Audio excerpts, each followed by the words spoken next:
we showed the okra when it was real small, but we've never actually shown it again since we got it big enough to grow. So just want to show you a quick garden glimpse here. Not going to spend a lot of time, so the okra is making every day. I'm Rose from Grandma Rose's Open Pantry, and Roy is out in the garden. He's picking our okra, and I'm going to fry some when we get in the house. But I just wanted to show y'all our beautiful okra patch. It's not very big this year, but it sure is producing a lot of okra. Making more than we can eat. We're having to give it away. People sure do love it too. Yeah, they do. Okay. But see all those blooms? Just beautiful, beautiful. But we've been getting a lot of rain, so thank the Lord for that. It makes our okra last a lot longer. So see y'all believe that we are still picking corn, harvesting corn. We're going to get about probably 60 or 70 ears this morning, and I'm going to show y'all how I freeze it and how I cook it. So Roy is going in. I don't go in there, even though I've got on my boots. She brings me right here to the edge and points. Says sick 'em. Even though I have on my boots this morning because it's kind of drizzling rain out here, but we had to get our corn this morning. We got a few ears yesterday that I put in the freezer on the cob, and so we had to get the rest of it today. So he's fixing to get lost in this little corn patch. But I just wanted... What, honey? I said I'll see y'all in a little. He said he'll see y'all in a little. If you can see him, he's disappearing into the corn patch. But I'm going to show y'all how we do our corn from garden to table and to freezer. See y'all in a bit. All of this is beautiful. It's our snake squash and our trombone squash. I've showed y'all some of it. Isn't that beautiful? Look at those vines, and they are just full of blooms. Look at that little bloom. I'm fixing to come around there, baby. Look at that little bloom. Beautiful. Roy's going to put, look at this. That is a that is a snake squash right there. And people use it in Indian cooking and Italian cooking. Like Malaysia and Asian, Southeast Asia, all of those eat. Use it kind of like an eggplant. If the seeds are too big, you just scoop them out and you use them kind of like you would an eggplant. So I just wanted to look. I just wanted to show y'all that our beautiful squash plants and our snake squash. And would you believe we still have watermelons? Roy just pulled that one. Yep. So it's real grassy because, like I say, we've had lots of rain. Well, it's late in the season too. And it's late in the season. And this isn't. Yeah. This isn't Yeah, this is a field out here. So. good garden. So, but anyway, they eat good. Oh, they're delicious. This is a crimson sweet. We cut a big Charleston Gray yesterday, and man, it was so good. So I'll put this one under my shade tree. You mean that watermelon that disappeared and I didn't get any? Yeah, but there's still some in the fridge. So I left you a little bit. This is our eggplant. We have had so much trouble this year growing eggplant, but look at this. Oh my goodness, look at all of that fruit on that plant. Roy's got to stake it up, tie it up, because it's so loaded. heavy with fruit, it's wanting to lay on the ground. Yep. Got to get it up. Yep. But I just wanted to show y'all that. Wow. We're going to have some good eating.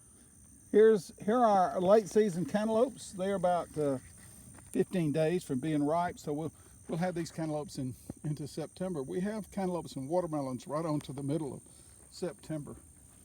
And this is You see all those little eggshells in there? We bring our eggshells and our coffee grounds and tea grounds, and we put it in our soil. So here's another view of a climbing squash. I'm going around to the other side so I can see it better. Okay. Okay. While I'm over here, I'll just pick up one of these knobby cantaloupes. That's a different kind of cantaloupe right there. But it's ready. It's ripe, It'll never but turn look, yellow. I'm gonna get real close, honey. Look at it. But I'm telling you, they are really, really good. They don't look like they would be, but they are delicious. This kind does better late in the season when it's so hot, when the lighter colored cantaloupes will blister. But can you believe we still have squash, and it's almost the 1st of September? Yeah, and we'll have it right on. Yep. You gonna pull that one, baby? I'm gonna pull this one. Okay. And this is a climbing squash. What do you call it, baby? It's well, they say vining squash. Vining squash. You but just see, put it around a post like this, and I take trash bags. grocery bags. Yeah, grocery bags. Grocery bags, and just tie it up. The grocery bags are gentle on them. So you see, we started picking squash down at the bottom, and we're all the way up And to here. the And it's bottom still loaded. dies, you get, and look at all those blooms. Beautiful. Okay. This is my fig bush right here. My daddy planted this, oh, I don't know, 50, 60, 70 years ago. And I've got 2 gallons of figs now in the freezer, and I'm going to take them out. And I'm going to make some strawberry fig preserves. I used to just make fig preserves, but you have to do that with sugar. And since I don't use sugar, then I can do the sugar-free strawberry fig preserves. And we really love them. This is our pear tree, and it's over 70 years old. You would think it was dead in the wintertime because it has broken, it has split, but I'm telling you, it is loaded with pears every year, and I'll figure out something to do with them. I give a lot away, but I use a lot too. I can pears, I do pear butter, I do pear pie filling to make cobblers, and so I'm fixing to go inside and start shucking my corn. Well, it was raining outside, so I got permission from the boss to come inside into the sunroom here. And another thing, the last thing she said outside at the pear tree was she was fixed to come in and start shucking corn. And I want you to see how she shucks corn. Now watch this. My hand, corn silk. Pull it down. Now most of y'all have seen how to pull corn silks, but just for the fun of it, from the garden to the table, we just giving you just a glimpse of what we do. And then with this modern corn, you don't have to work so hard at silking it. You can see the silks. But I stick it under hot water, a little hot water, and rub it down this way. And several times just rubbing it down that way under hot water stream, and you'll get rid of all of the silks on this this corn. Right now we've got this bucket full, but he'll go out when we get through with this one. He shucks it while he's shucked, and when he gets a few ears shucked, then I start cutting it. And I'm going to show you how I do that too. There's 2 or 3 different ways. I use a corn cutter, and then some people use a knife, and I did until I got my corn cutter. But and then I'm going to show you how I cook it and how I freeze it. Pardon me, this was supposed to be my shot. Okay, here's to you. All right, so he's going to continue to shuck this corn, and I'm fixing to wash it, and I'm fixing to start cutting it off the cob. I told you that I would show you how Rose silks her corn. So Well, you showed me how Rose shucked it. Now you're fixing to show me how Rose silks it.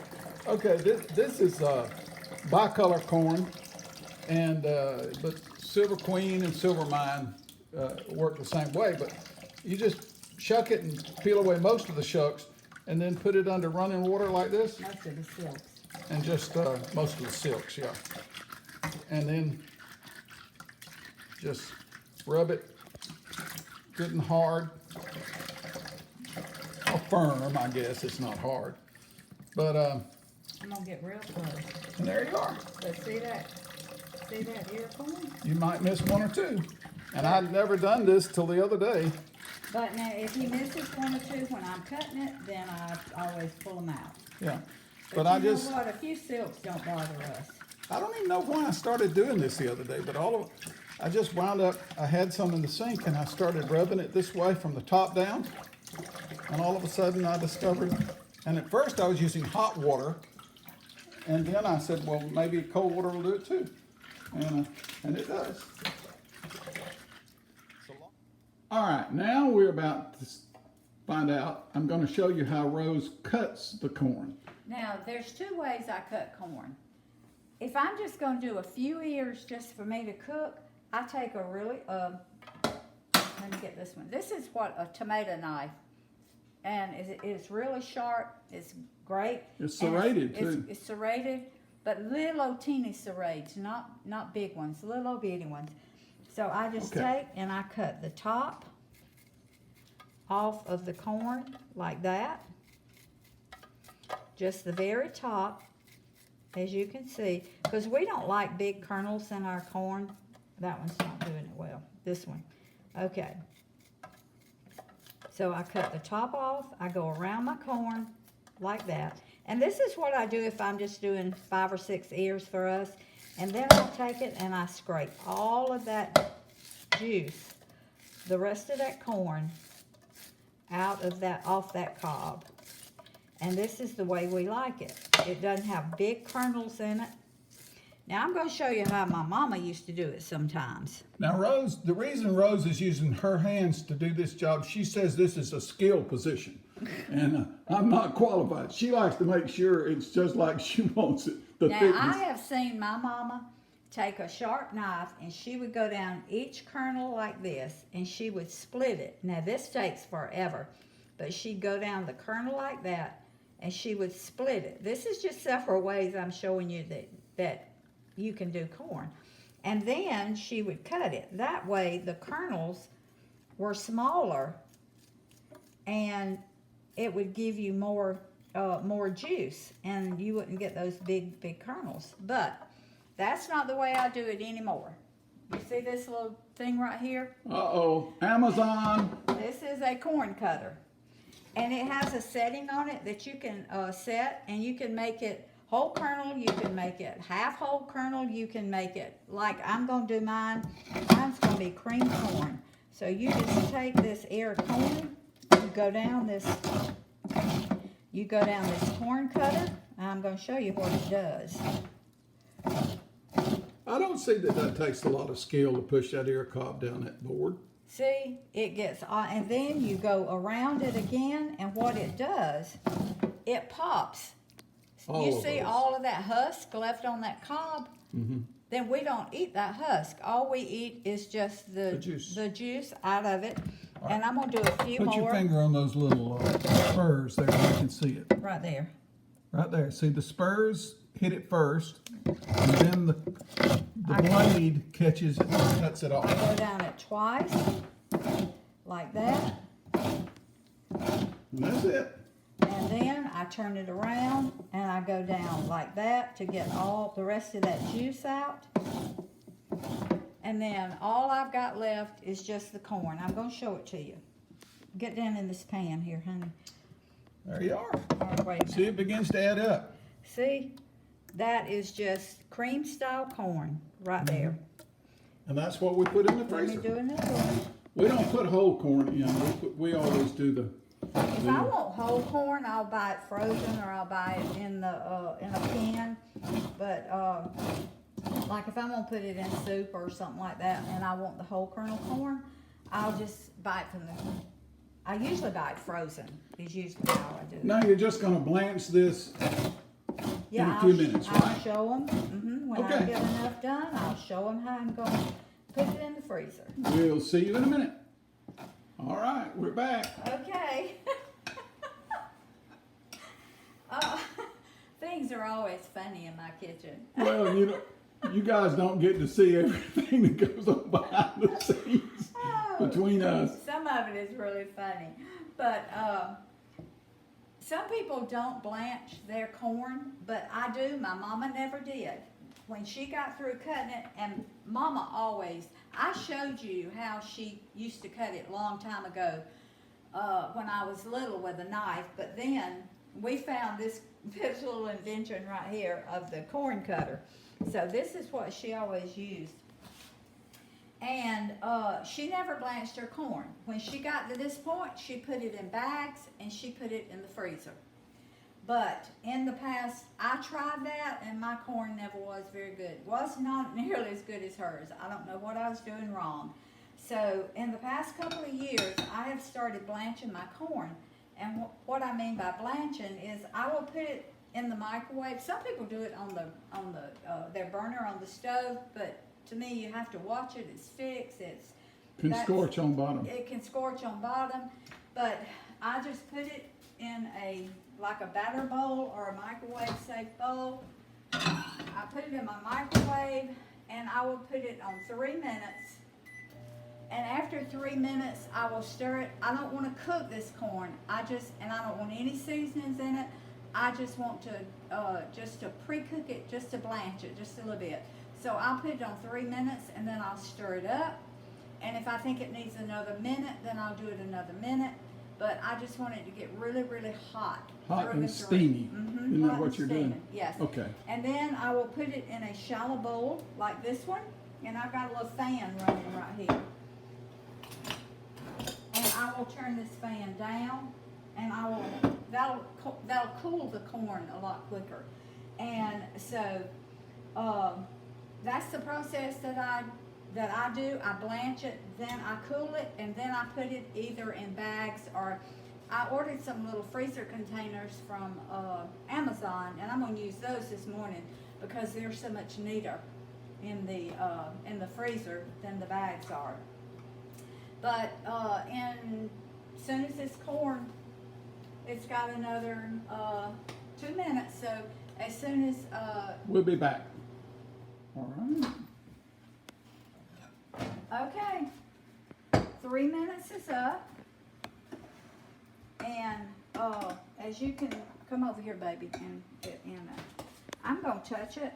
It's not hot. It's not real hot through and through. So, and I want it to be hot through and through. So I'm gonna do it 2 more minutes. Now I think I'll do it 3 more minutes. And after that, then I will stir it up. It'll be ready after that. And then I'm going to put it in my little bowl, and I'm going to let it cool.